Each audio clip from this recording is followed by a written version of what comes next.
Hello everyone. आज हम भारत के संविधान की उद्देशिका के बारे में पढ़ेंगे, यानी कि संविधान की प्रस्तावना के बारे में।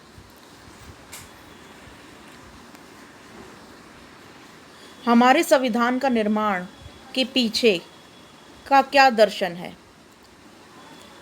इसका जवाब संविधान की प्रस्तावना को समझने से ज्ञात होता है कि इसमें वह दर्शन है जिस पर पूरे संविधान का निर्माण हुआ है।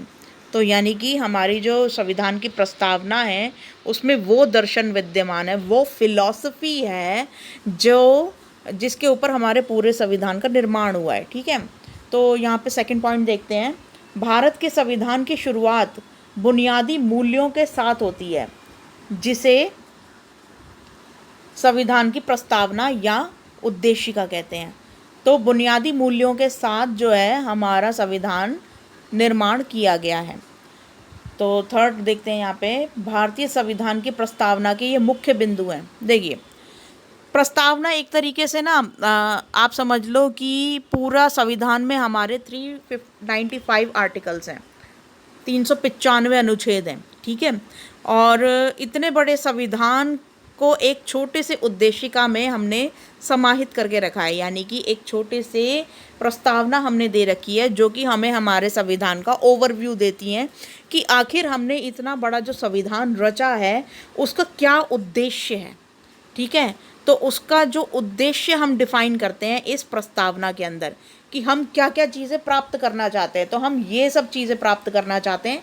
इन एक एक की पॉइंट्स को अब हम डिस्कस करेंगे।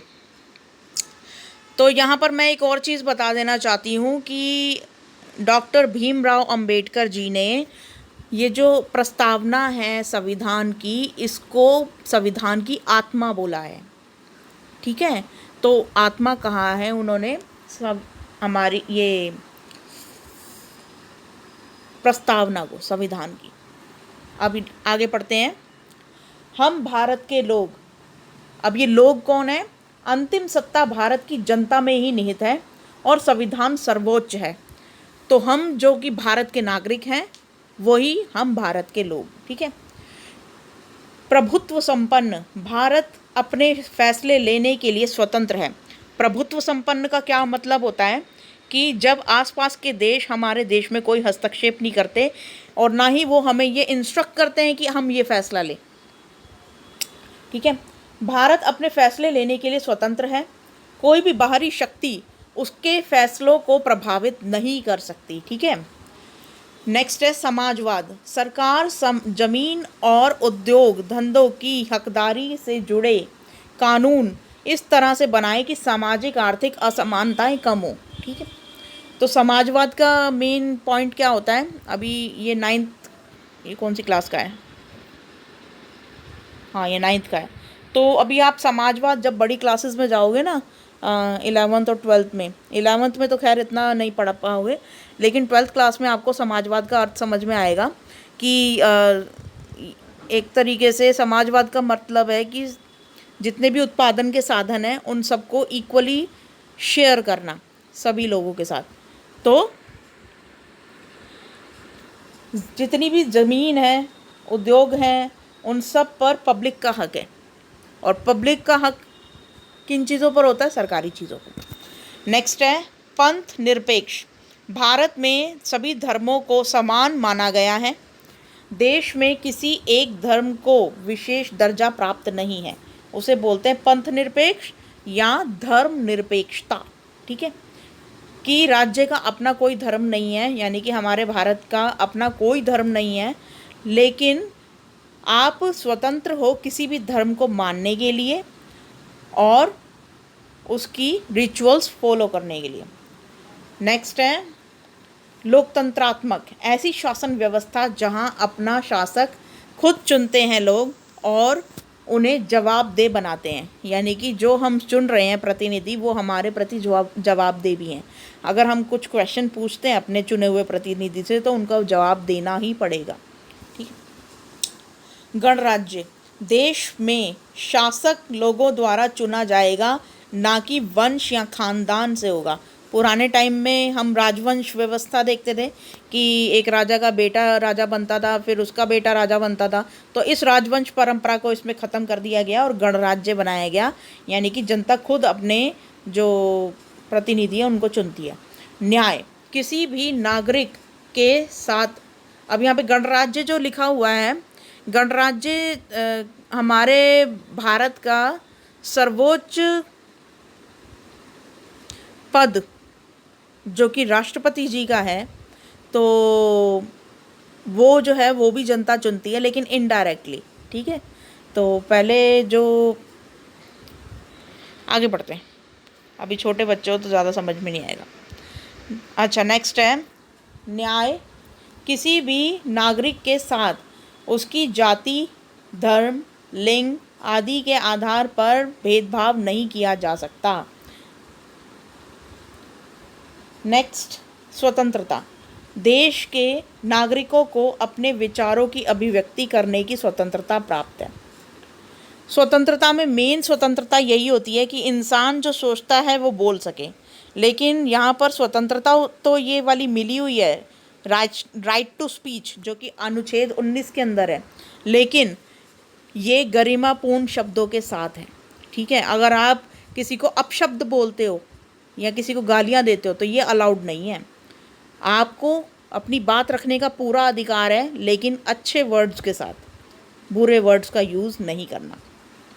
नेक्स्ट है समता, देश में कानून के समक्ष सभी नागरिक, चाहे वे किसी भी जाति, धर्म, लिंग, रंग आदि के हों, सब समान हैं। बंधुत्व, देश में सभी परिवार की तरह आचरण करें, आपसी भाईचारा बनाए रखें। तो ये कुछ की पॉइंट्स थे हमारी उद्देशिका यानी कि प्रस्तावना की। प्रस्तावना आपके हर एक बुक के फ्रंट पेज पे दे रखी होती है, एसएसटी की खासकर, तो यहाँ से भी आप पढ़ सकते हैं, बाकी आप यहाँ से भी कर सकते हैं। अच्छा, अब फर्स्ट क्वेश्चन देखते हैं, संविधान की प्रस्तावना से आप क्या समझते हैं? तो यहाँ पर फर्स्ट का आंसर आप ये वाला लिखेंगे,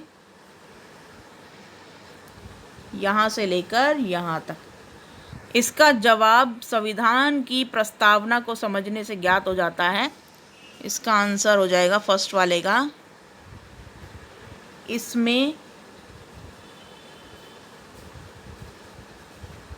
यहाँ तक। ठीक है ना, तो ये यहाँ से स्टार्ट होगा फर्स्ट का आंसर पूरा का पूरा। इसमें वह दर्शन है जिस पर पूरे संविधान का निर्माण हुआ है। भारत के संविधान की शुरुआत बुनियादी मूल्यों के साथ होती है, जिसे संविधान की प्रस्तावना या उद्देशिका कहते हैं। तो ये हमारा फर्स्ट का आंसर हो गया। सेकंड क्वेश्चन है, लोकतांत्रिक शासन व्यवस्था किसे कहते हैं? तो लोकतांत्रिक शासन व्यवस्था का आप यहाँ से लिख लोगे, ये पूरी की पूरी लाइन आएगी। ठीक है, मैं इसको एक बार अंडरलाइन कर देती हूँ, पूरी की पूरी लाइन आएगी, ये सेकंड का आंसर है। थर्ड देखो ज़रा, संविधान निर्माण में बुनियादी मूल्यों का क्या महत्व है? तो इसका आंसर मैंने लिख कर रखा हुआ है, मैं दिखा देती हूँ। तो इसका आंसर आप लिखेंगे थर्ड के आंसर का, थर्ड का क्वेश्चन का, संविधान में बुनियादी मूल्यों का अर्थ संविधान की प्रस्तावना से है, जिसे डॉक्टर भीमराव अंबेडकर जी ने हमारे संविधान की आत्मा भी कहा है।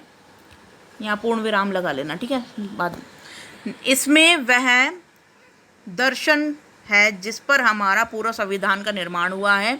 इन मूल्यों का बहुत महत्व है। यह हमें हमारे संविधान से रूबरू कराते हैं कि हमारा संविधान किन उद्देश्यों को लेकर बना हुआ है। तो इसका ये थर्ड का आंसर हो जाएगा पूरा पूरा, कि इसके अंदर वो बुनियादी मूल्य शामिल हैं जिसको लेकर हमारा संविधान बना हुआ है। कि मतलब एक तरीके से यहाँ पे उद्देश्य बताए हुए हैं कि हम क्या क्या हासिल करना चाहते हैं इस संविधान को बनाने से, हमारा ये तात्पर्य है। नेक्स्ट है क्वेश्चन, भारत पंथ निरपेक्ष राज्य क्यों कहलाता है? तो यहाँ पे पंथ निरपेक्ष वाला पूरा पॉइंट लिखेंगे, पूरा का पूरा आएगा। ठीक है, भारत के सभी धर्मों को समान माना गया है। देश में किसी एक धर्म को विशेष दर्जा प्राप्त नहीं है। तो ये हमारा आंसर हो जाएगा फोर्थ का। अब नेक्स्ट क्वेश्चन नंबर 5 देखते हैं।